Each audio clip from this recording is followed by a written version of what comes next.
Assalamualaikum warahmatullahi wabarakatuh. Shalom, Om Swastiastu, Namo Buddhaya, dan salam kebajikan. Pertama-tama, perkenalkan nama saya Silvana Dila dengan NIM A32124113.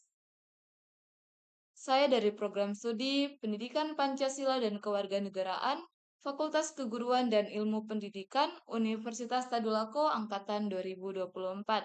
Jadi pada video kali ini saya akan menjelaskan terkait materi yaitu sifat dapat dihukum dan dasar penyediaan pidana pada mata kuliah hukum pidana.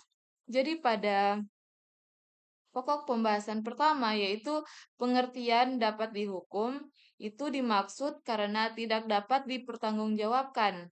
Berbicara tentang seseorang yang tidak dapat dipertanggungjawabkan, tentu tidak dapat terlepas dari seseorang yang dapat dipertanggungjawabkan.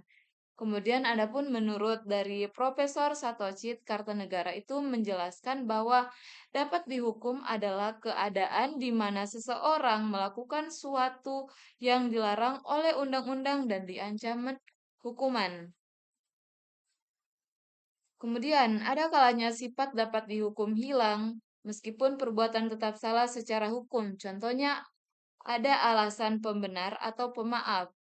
Contoh seperti pencurian antara suami istri tidak dapat dihukum, tetapi orang lain yang membantu itu tetap dihukum.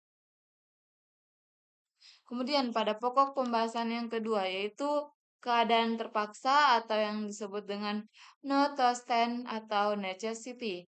Not to stand adalah keadaan memaksa yang membuat seseorang terpaksa melanggar hukum untuk menyelamatkan kepentingan hukum yang lebih penting. Ini merupakan perluasan dari konsep overmatch atau paksaan dari luar. Adapun menurut Profesor Satocit Kartanegara itu beliau menjelaskan bahwa notestan adalah keadaan ketika seseorang harus melanggar hukum karena sedang berada dalam bahaya untuk menyelamatkan kepentingan hukum lain yang lebih besar.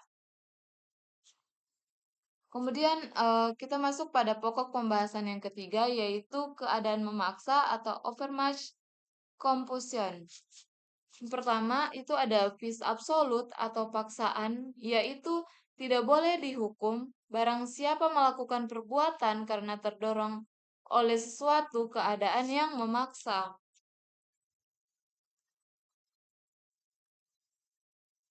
Kemudian yang kedua itu ada vis compulsiva atau paksaan relatif, yaitu paksaan yang kemungkinan dapat dielakkan, walaupun secara perhitungan yang layak.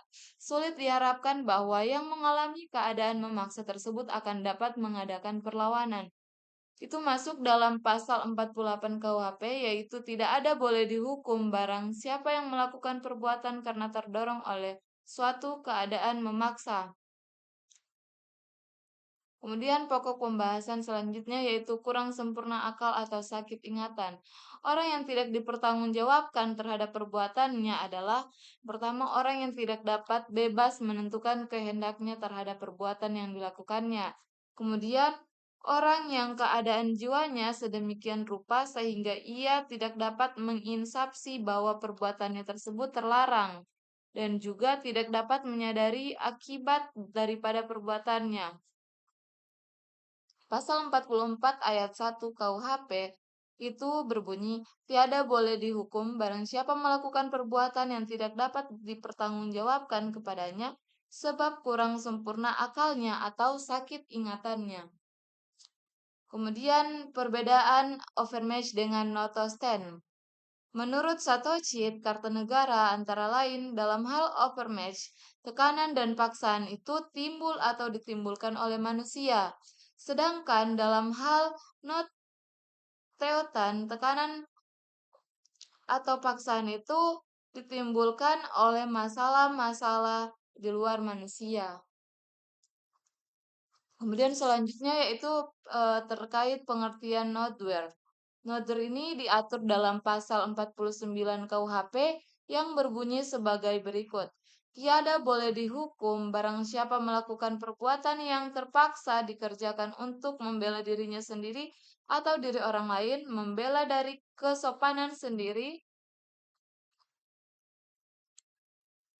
atau kesopanan orang lain karena serangan yang melawan hukum dan yang berlaku seketika itu atau mengancam dengan seketika. Kata not where itu juga berasal dari not dan where. Not ini berarti keadaan darurat, kemudian where ini berarti pembelaan.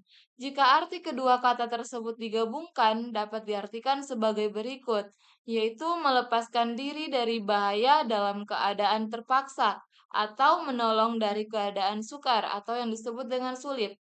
Nowhere access diatur dalam pasal 49 ayat 2 yang berbunyi sebagai berikut. Tiada boleh dihukum barang siapa melampaui batas pembelaan yang perlu jika perbuatan itu dilakukannya karena sangat panas hatinya atau guncang jiwanya.